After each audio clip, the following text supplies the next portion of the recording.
Good morning, I'm Pastor Tim Holscher. Thank you for joining me.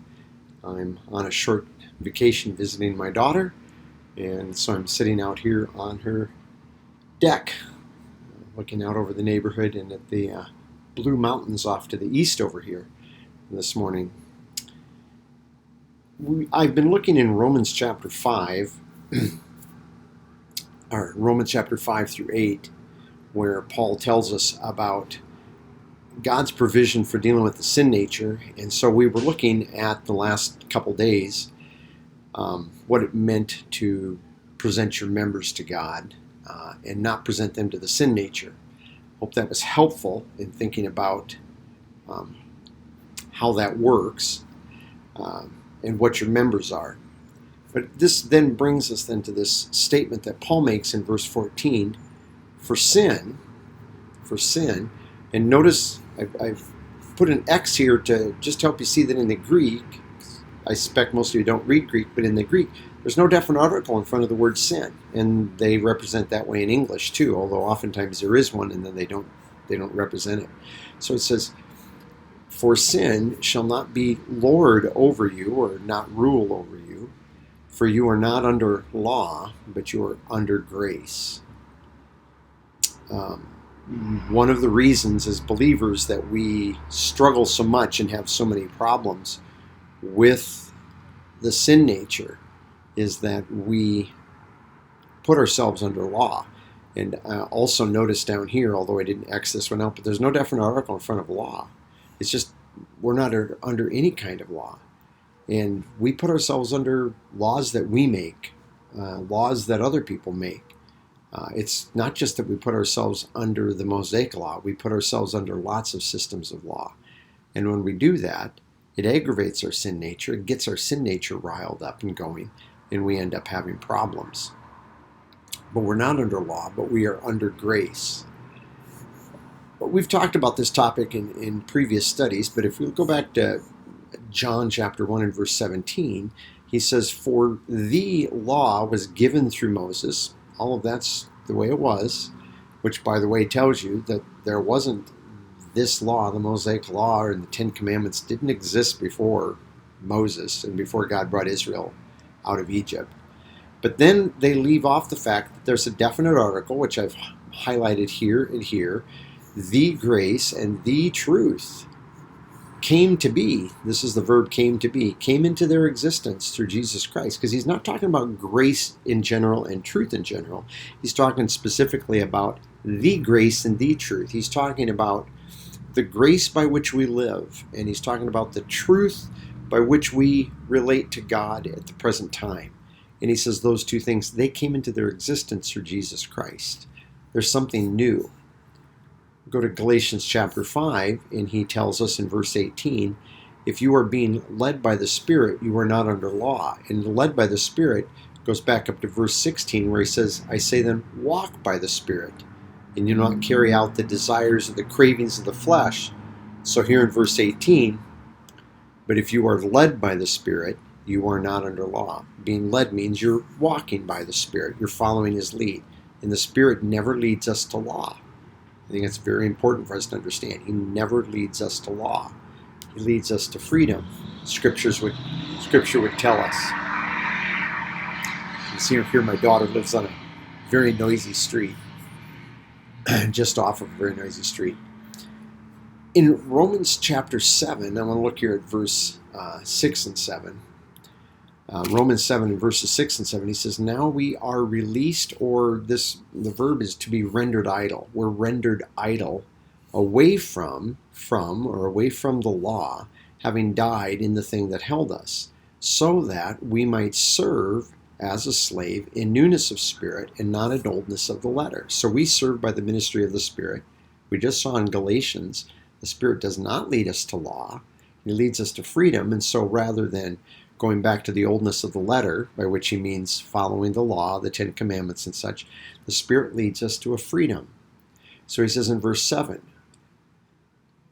what are we saying, therefore? Is the law sin? And he doesn't say the sin nature, it's just, is the law sinful? Is that what it is? And he says, no, let it not be. But the sin nature I had not known, except through law. He says, law is how I learned about my sin nature, how I have one. In that respect, then it was a good thing in that respect because it showed him a problem that he had.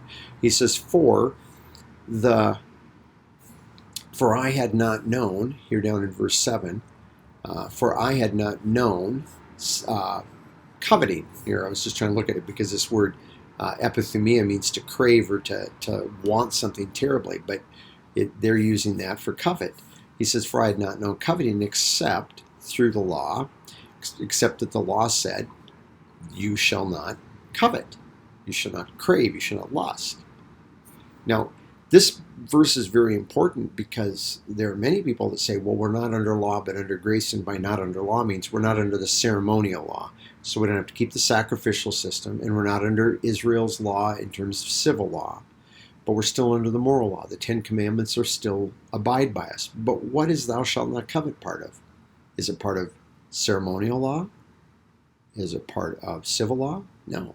It's part of just moral law. And I don't think, according to Scripture, that those three divisions are actually valid. From God's point of view, it's all law. There wasn't the 10 Commandments, which were moral law, and then civil law, and then it's all the same. It's all law from God's point of view. But man wants to try to keep us under the 10 Commandments, and so man has to break that up so that we can make an excuse for why the Bible clearly says we're not under law, but we still want to put people under moral law. And in reality, we're not under any of that law. It's all gone. And when he says, you shall not covet, that's part of the 10 Commandments. That's part of moral law, even in their perspective, which is telling us what? I'm freed from that. I'm freed from even what they would try to call moral law. But having said all that, we come back to Galatians chapter 5 and verse 13, where Paul says, for you were called to freedom, brothers, only do not use your freedom as an opportunity to indulge your flesh, but through the love serve one another. For the whole law can be summed up in a single commandment, namely, you shall love your neighbor as yourself. And we also have a command to love one another as he loved us. So if their command to love their neighbor as themselves fulfilled all that law, you and I are certainly not lawbreakers if we're loving one another. But more to the point that Paul's getting at is we're called to freedom. And we could say, well, I'm not under law anymore. But Paul says, don't use that freedom. Don't take that freedom and say, well, then that means that I can do what? I can do whatever I want. I can indulge my flesh. He says, no, use it from love to serve one another. That's what it comes down to. We're freed to serve, not freed to just go do whatever we want. We're missing the point if that's the way we look at it. So back over in Romans 6, he says, for sin, just anything about sin, whether it's from Satan, whether it's from the world, whether it's from our sin nature, as I've been talking about, anything that we might talk about that sin, he says, sin does not act as a lord over us, because I'm not under law. I'm not under any kind of law. And rather, I'm under grace. And this goes back to what he was talking about at the end of chapter 5 and the first part of chapter 6. I'm under grace, and grace is the motivation for how I do these things, because I look at these things and I say, what I have in God and before God does not change, and that is my motivation that encourages me in the way that I respond to things, not to earn or to keep anything, rather simply to enjoy the salvation God has provided for me. Put that in your thinking today. Not under law, but under grace. And he's freed me. He's freed me. And I encourage you then to have a good day in the Lord. Don't forget to click the like and to subscribe down below. Click the bell for notifications so that you can receive. Notice when I post other videos, you'll receive a notification of that. And again, have a good day in the Lord.